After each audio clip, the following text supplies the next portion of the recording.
বন্ধুরা, যখন কোনো মানুষ পৃথিবীর যে কোনো দেশে খুব বড় আর ভয়ঙ্কর কোনো অপরাধ করে তখন অনেক সময় তাকে মৃত্যুদণ্ড দেওয়া হয়। মৃত্যুদণ্ডের নাম শুনলে যে কোনো অপরাধীর শরীর কেঁপে ওঠে। কিন্তু আজকের এই ভিডিওতে আমি আপনাদের এমন কিছু ভয়ঙ্কর আর গা ছমছম করা মৃত্যুদণ্ডের পদ্ধতির কথা বলবো, যেগুলোর কথা জানলে আপনারও গায়ে কাঁটা দিয়ে উঠবে। তাহলে চলুন শুরু করা যাক। বন্ধুরা, আপনারা সবাই ফাঁসি, মারাত্মক ইনজেকশন আর বৈদ্যুতিক শকের মাধ্যমে মৃত্যুদণ্ড দেওয়ার কথা নিশ্চয়ই শুনেছেন, কিন্তু কখনো কি ডেথ ভ্যান নামের কোনো কিছুর কথা শুনেছেন? আসলে ডেথ ভ্যান ছিল এক ধরনের বিশেষ গাড়ি যা চীনে ব্যবহার করা হতো। এই গাড়িগুলো তাদের জন্য ব্যবহার করা হতো যাদের আদালত মৃত্যুদণ্ড দিয়েছিল। আপনারা হয়তো ভাবছেন এই গাড়ি শুধু অপরাধীদের মৃত্যুদণ্ড দেওয়ার জায়গায় নিয়ে যাওয়ার জন্য ব্যবহার করা হতো, কিন্তু আসল ঘটনা সেটা নয়। জানলে অবাক হবেন, এই গাড়িটাই ছিল চলন্ত অবস্থায় মৃত্যুদণ্ড দেওয়ার একটি ব্যবস্থা। অর্থাৎ অপরাধীকে গাড়ির ভেতরেই মৃত্যুদণ্ড দেওয়া হতো। গাড়ির ভেতরে একটি স্ট্রেচার থাকতো আর সেখানে দুজন ডাক্তারও থাকতেন। প্রথমে দায়িত্বে থাকা লোকেরা অপরাধীকে স্ট্রেচারের ওপরে শুইয়ে শক্ত করে বেল্ট দিয়ে বেঁধে দিত যাতে সে নড়াচড়াও করতে না পারে। এরপর ডাক্তাররা তাকে মারাত্মক ইনজেকশন দিতেন। কয়েক মিনিটের মধ্যেই তার মৃত্যু হয়ে যেত।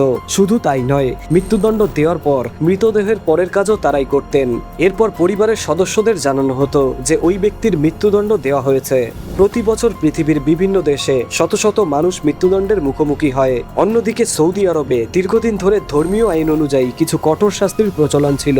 সেখানে অতীতে কিছু অপরাধের জন্য খুব কঠিন শাস্তি দেওয়া হতো, যেমন চুরি করলে হাত কেটে দেওয়া আর হত্যার ক্ষেত্রে জীবনের বদলে জীবন নীতিতে শাস্তি দেওয়া হতো। শাস্তি শুধু মৃত্যুদণ্ডের মধ্যেই সীমাবদ্ধ নয়, অনেক সময় শাস্তি দেওয়ার পদ্ধতিটাও খুব ভয়ঙ্কর হয়। এইসব পদ্ধতির কথা শুনলেই শুধু অপরাধী নয়, সাধারণ মানুষেরও গা শিউরে ওঠে। সাধারণত পৃথিবীর বেশিরভাগ দেশে মৃত্যুদণ্ড পাওয়া বন্দীদের ফাঁসির মাধ্যমে শাস্তি দেওয়া হয়, কিন্তু সৌদি আরবে অতীতে কিছু ক্ষেত্রে এই পদ্ধতি ছিল ভিন্ন। সেখানে অপরাধের ধরন অনুযায়ী কখনো গুলি করে মৃত্যুদণ্ড দেওয়া হতো, আবার কিছু ক্ষেত্রে সবার সামনে শাস্তি দেওয়া হতো। এমন ঘটনাও ঘটেছে যেখানে মানুষের সামনে অপরাধীর মাথা কেটে ফেলা হয়েছে। ভাবুন তো, যারা নিজের চোখে এমন দৃশ্য দেখেছেন তাদের মনের অবস্থা কেমন হতে পারে। যাই হোক, এমন ভয়ঙ্কর দৃশ্য দেখার পর যে কেউ অপরাধ করার আগে অন্তত একবার হলেও ভাববে। বন্ধুরা, পৃথিবীর বেশিরভাগ দেশে হত্যার মতো গুরুতর অপরাধের জন্য মৃত্যুদণ্ডের নিয়ম রয়েছে। তবে সোমালিয়ার কথা বললে এটি এমন কয়েকটি দেশের মধ্যে একটি যেখানে কিছু ক্ষেত্রে মানুষের সামনেই মৃত্যুদণ্ড দেওয়া হয়েছে।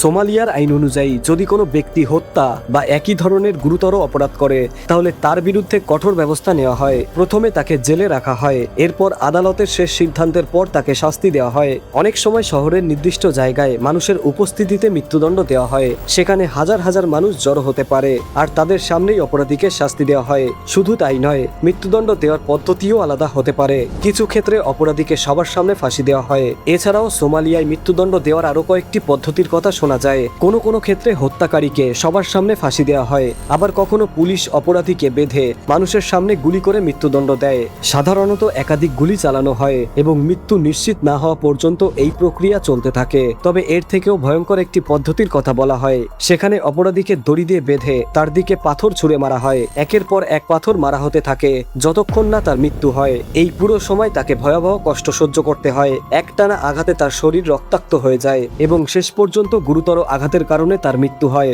অনেক সময় এই প্রক্রিয়া দীর্ঘ সময় ধরে চলতে পারে, ফলে ওই ব্যক্তি অনেকক্ষণ ধরে কষ্ট পায়। যাই হোক, এমন দৃশ্য সত্যি খুব ভয়ঙ্কর আর আতঙ্কের। বন্ধুরা, মৃত্যুদণ্ডের ব্যাপারে জাপানের পদ্ধতি পৃথিবীর অনেক দেশের তুলনায় বেশ আলাদা। সাধারণত যখন কোনো অপরাধীকে মৃত্যুদণ্ড দেওয়া হয় তখন আদালত আগে থেকেই বলে দেয় কোন দিনে আর কোন সময়ে শাস্তি দেওয়া হবে, কিন্তু জাপানে দীর্ঘদিন ধরে একটু ভিন্ন ব্যবস্থা চালু রয়েছে।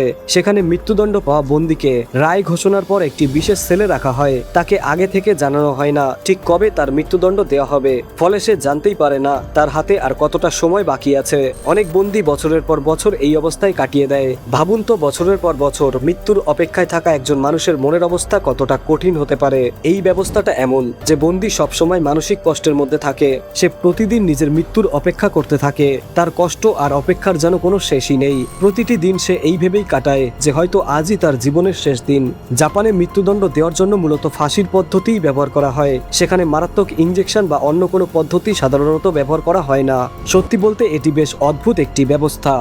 বন্ধুরা, ভারতের কথা বললে এখানে কিছু গুরুতর অপরাধের জন্য মৃত্যুদণ্ডের নিয়ম রয়েছে।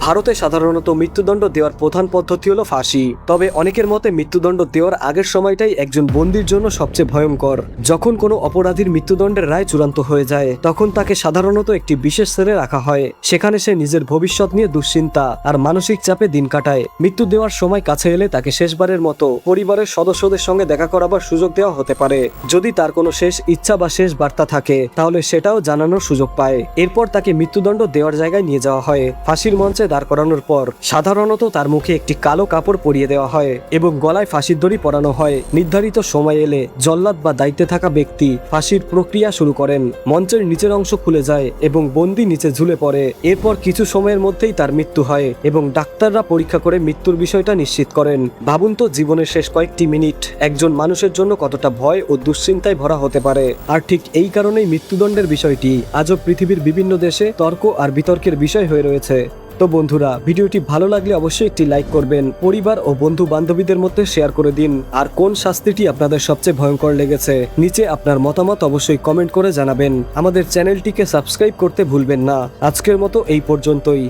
দেখা হবে আরো একটি ইন্টারেস্টিং ও রোমাঞ্চকর গল্পের সাথে। ততক্ষণ পর্যন্ত ভালো থাকবেন, সুস্থ থাকবেন। ধন্যবাদ।